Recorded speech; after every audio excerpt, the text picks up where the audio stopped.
Bonjour, c'est Virginie and you are watching French Truly TV, your destination to truly become a little bit French. If you ever feel unsure about whether to use the imparfait or the passé composé, and if you need a little reminder on how to pronounce and how to conjugate these two French past tenses, which are the main ones we use, this video is for you. We will go through all the endings, auxiliary verbs, when to match or not, the past participle with the subject, and I'll also give you lots of tips so you can more confidently choose between the imparfait and the passé composé when building your French sentences. Vous êtes prêts? So, I'm going to remind you about the conjugation, and then I want to make sure you remember the major differences between these two tenses to help you choose in case you ever are in doubt. Let's start with the endings. The endings for imparfait with the verb comprendre, to understand, random verb, and it doesn't matter which one anyway, since the endings for imparfait are regular. They're always the same, they never change. Here we go, imparfait endings. Je comprenais, AIS. Tu comprenais, AIS. Elle, il, on comprenait, AIT. Nous comprenions, IONS. Vous compreniez, IEZ. Elle, il comprenait, AIENT. So, the endings for imparfait are est, yon, yé, est. Now, the endings for passé composé with, first, the verb habiter, to live, which uses the auxiliaire avoir, and second, the verb tomber, to fall, which uses the auxiliaire être. Let's begin with habiter and the auxiliaire avoir. J'ai habité et, tu as habité et, elle, il, on a habité et, nous avons habité et, vous avez habité et, elles, ils ont habité et. It's so easy, it's just habiter with E accent aigu et at the end, it doesn't change. Yes. Okay, that's a little lie. Sometimes it does change. If I can make you feel better, I will tell you now, most French people get it wrong. So not the end of the world if you too get it wrong. Still, I have to teach it to you properly. You need to match the past participle with the gender, feminine or masculine, and the number, singular or plural, of the complement when this complement is placed before the verb. Sounds like gibberish? It's normal, but I'm sure you'll understand with a few examples. J'ai mangé une pomme. J'ai mangé une pomme. I ate an apple. The complement is une pomme. It is placed after the verb, so you don't touch the past participle manger. La pomme que j'ai mangée. La pomme que j'ai mangée. The apple that I ate. The complément is la pomme.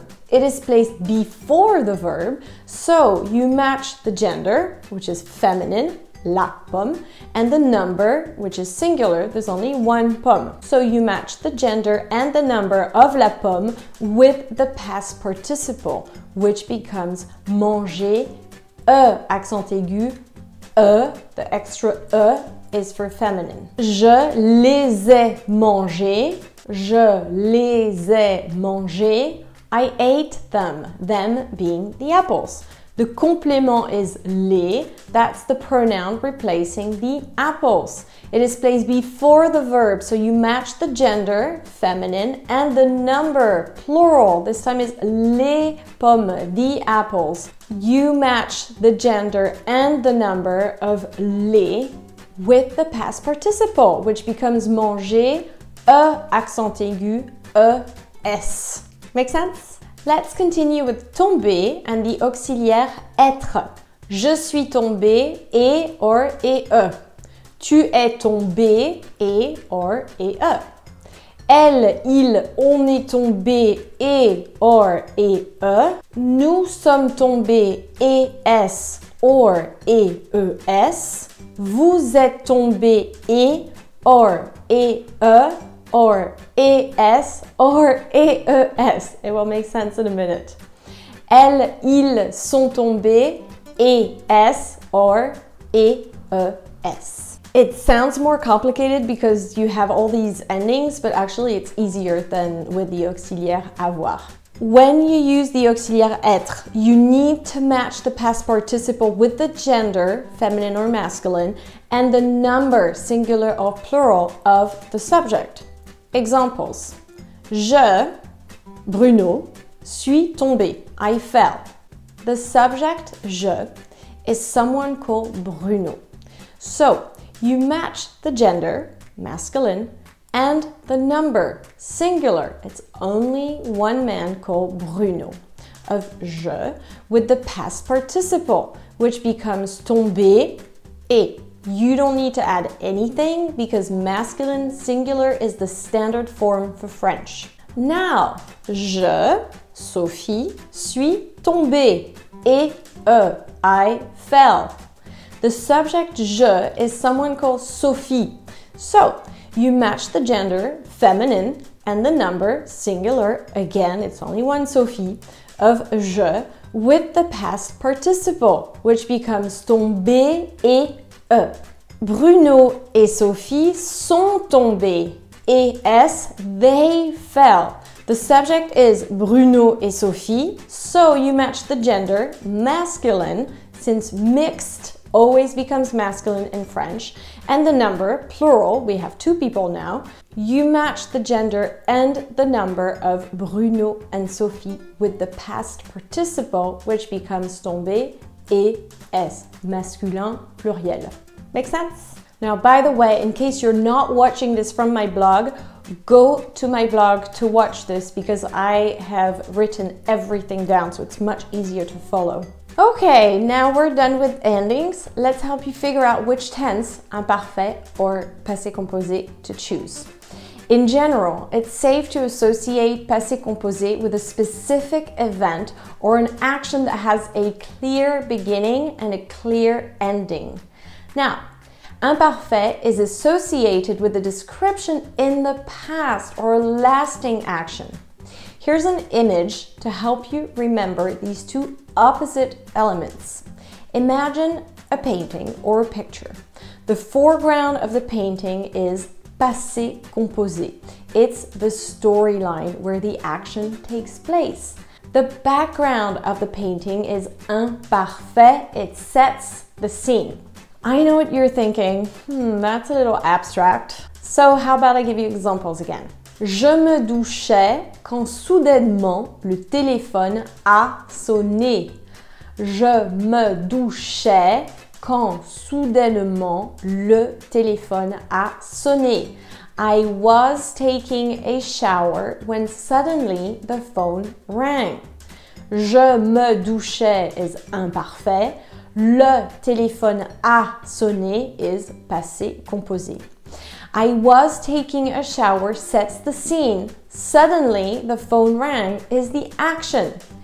Very important and helpful thing for you to notice here. The format was plus ing, I was taking. Anytime you need to use this format, I was eating, she was thinking, we were wondering, etc. It must become a reflex in your brains. Imparfait.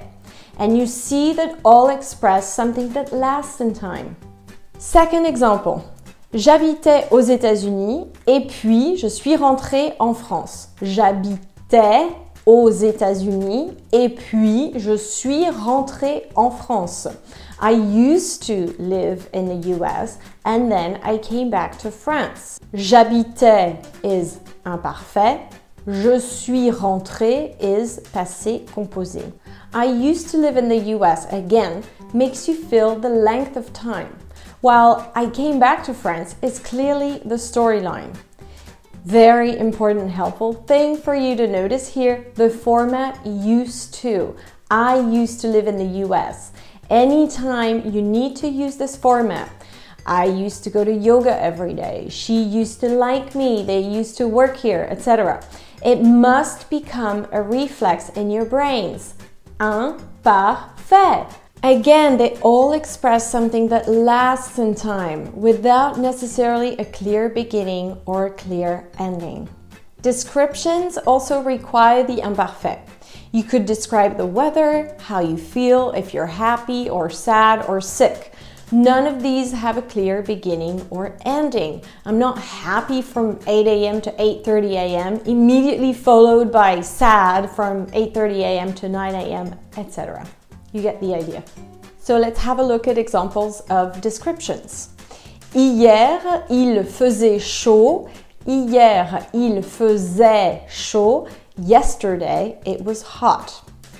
J'étais heureuse. J'étais heureuse. I was happy. Il semblait triste. Il semblait triste. He seemed sad.